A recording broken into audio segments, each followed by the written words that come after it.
कल मैं छपरा में था तो वहां पे हम लोग भिखारी ठाकुर की चर्चा कर रहे थे। भिखारी ठाकुर का एक लाइन है कि नौवा कमाई लोर चुआई बबुआ जयहन देश के ओर। हम बोले भिखारी जी लिख करके चले गए, लेकिन पलायन की समस्या नहीं रुकी।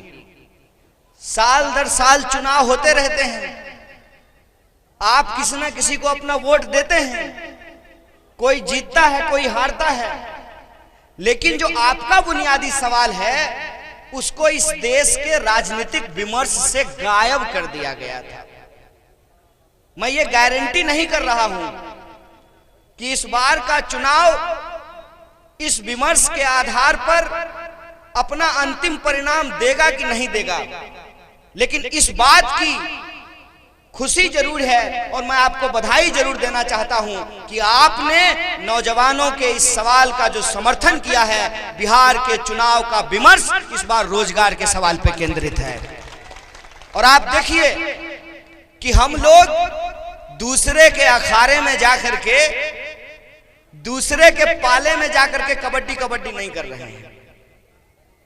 हमारे यहाँ लड़का लड़की सब कबड्डी खेलती है। बेगूसराय में फुटबॉल का भी टीम है, लड़का लड़की फुटबॉल खेलते हैं। कबड्डी के खेल में क्या होता है कि जब आप कबड्डी कबड्डी करने के लिए दूसरे के पाले में जाते हैं, दूसरे के कोर्ट में जाते हैं, तो आप एक होते हैं और वो साथ होता है। लेकिन अगर आप उसको अपने कोर्ट में बुलाते हैं कबड्डी कबड्डी करने के लिए, तब वो एक होता है और आप साथ होते हैं।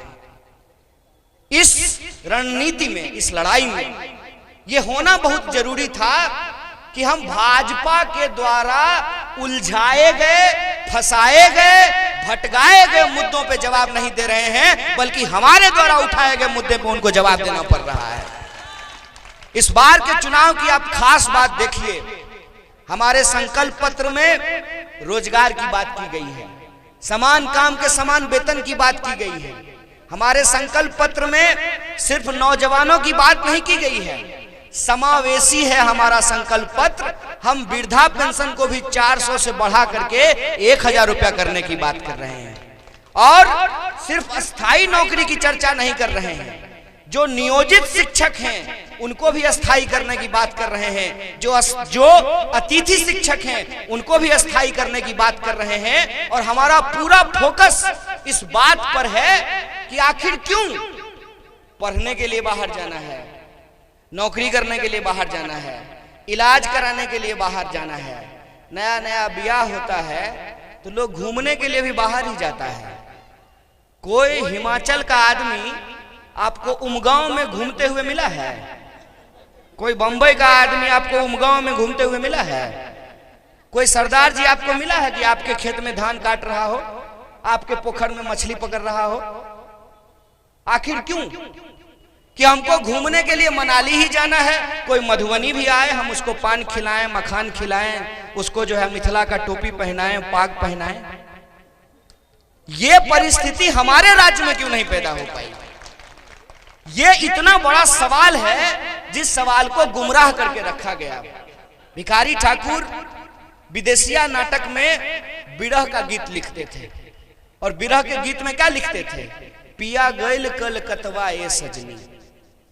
और आप मैथिली सिनेमा, मैथिली साहित्य को भी पढ़ करके देखिए, तमाम तरह के विरह के संगीत और गीत लिखे गए हैं, कविताएं लिखी गई हैं, और बकायदा मिथिला एक्सप्रेस चला दिया गया भाई साहब, ढो ढो करके बिहारियों को कलकत्ता पहुंचाने के लिए।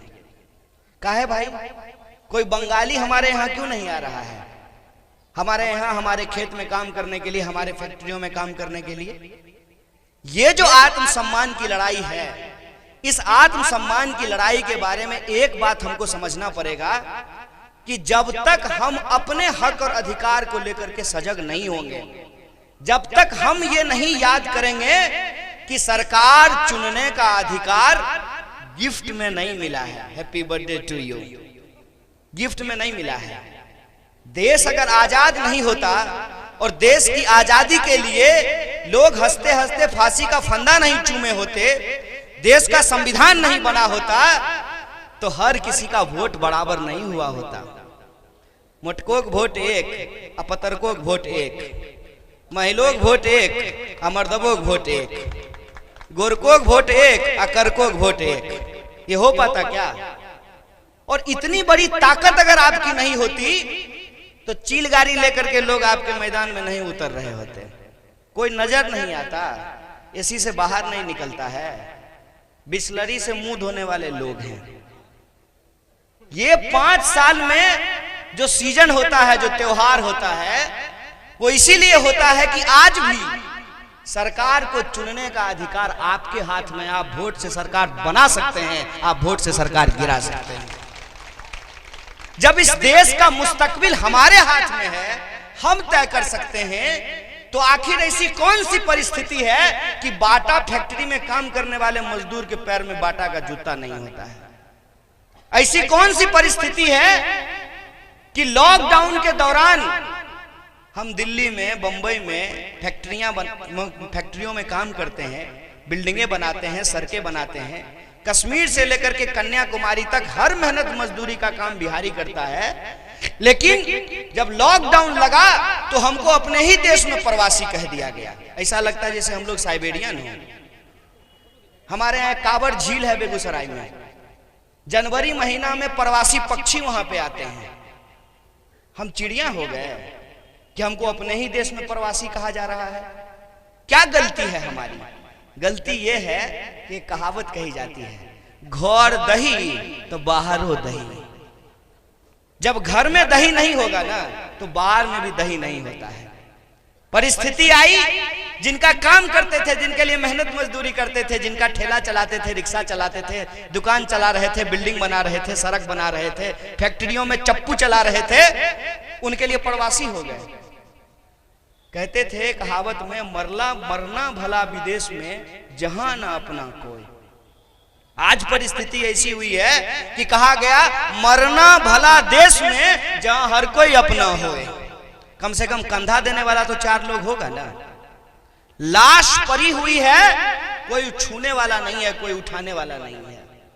गरीब मजदूर को लगा कि न काम बंद हो गया है, दिहाड़ी बंद हो गई है, भूख से मर जाएंगे कि कोरोना से मर जाएंगे। कोरोना से पहले तो भूख जान ले लेगी। अगर मरना ही है तो झोला पोथा उठाया और लोग अपने बाल बच्चा को गोदी में लिए पीठ में टांगे बिहार की ओर चल पड़े। हजारों किलोमीटर चल करके, आप ही के पड़ोस का वो जिला है ना दरभंगा, जहां की एक लड़की जो है साइकिल चला करके अपने पिताजी को लेकर के आई, ज्योति को। ज्योति जब साइकिल चला करके अपने पिताजी को लेकर के आई, तब मीडिया को ज्योति का घर दिखना शुरू हुआ। अरे यहाँ हजारों लाखों ज्योति हैं, लेकिन उनके जीवन में उजाला नहीं है। और उनके जीवन में उजाला इसलिए नहीं है कि हमारे जो संसाधन हैं, उस संसाधन को कभी बेहतर बनाने का कोशिश नहीं किया गया। हमारी जो उपजाऊ जमीन है, कभी उसके लिए जल का प्रबंधन नहीं किया गया।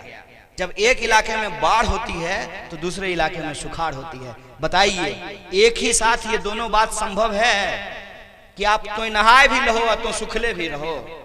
ऐसा हो सकता है? एक इलाके में बाढ़ और दूसरे इलाके में सुखाड़ होती है। हमारी भूमि उपजाऊ है, पंजाब और हरियाणा की भूमि से ज्यादा उपजाऊ है बिहार की भूमि।